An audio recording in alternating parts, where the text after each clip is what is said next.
Islamic Research Center. 8واں پیغام میرے معزز اور میرے پیارے بھائیوں، اس مبارک مہینے میں رسول اللہ صلی اللہ علیہ وسلم کے صحابہ، ان کی عظمت کو پہچانو۔ رسول اللہ صلی اللہ علیہ وسلم نے فرمایا تھا، لا تسبوا اصحاب محمد، میرے ساتھیوں کو گالی نہ دو، فلمقام احدهم ساعة خیر من عمل احدکم عمرا، میرے صحابی نے جس نے ایک گھڑی میرے ساتھ گزاری ہے، تمہاری اگر پوری زندگی عمل کی ہے، اس ایک گھڑی کا مقابلہ نہیں کر سکتی۔ بلکہ رسول اللہ صلی اللہ علیہ وسلم نے فرمایا، من سب اصحابی فعلیہ لعنت اللہ، جس نے میرے صحابہ کو گالی دی اس پہ اللہ کی لعنت،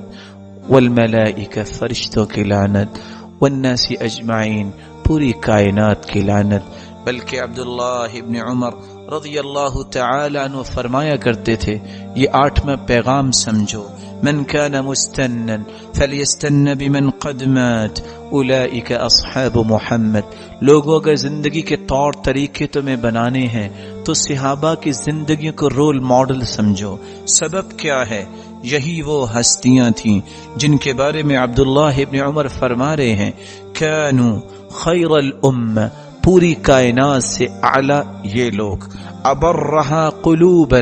ان جیسے نیک دل اللہ نے پیدا ہی نہیں کیے، وَأَعْمَقَهَا عِلْمًا، ان جیسا گہرا علم کسی کو عطایا ہی نہیں، وَأَقَلَّهَا تَكَلُّفًا، اور تکلف سے دور ہونے والے یہی لوگ تھے۔ اختارہم اللہ لصحبت نبی، اللہ تعالیٰ نے ان کو اپنے نبی کے وزیر بنایا تھا۔ اور دوسری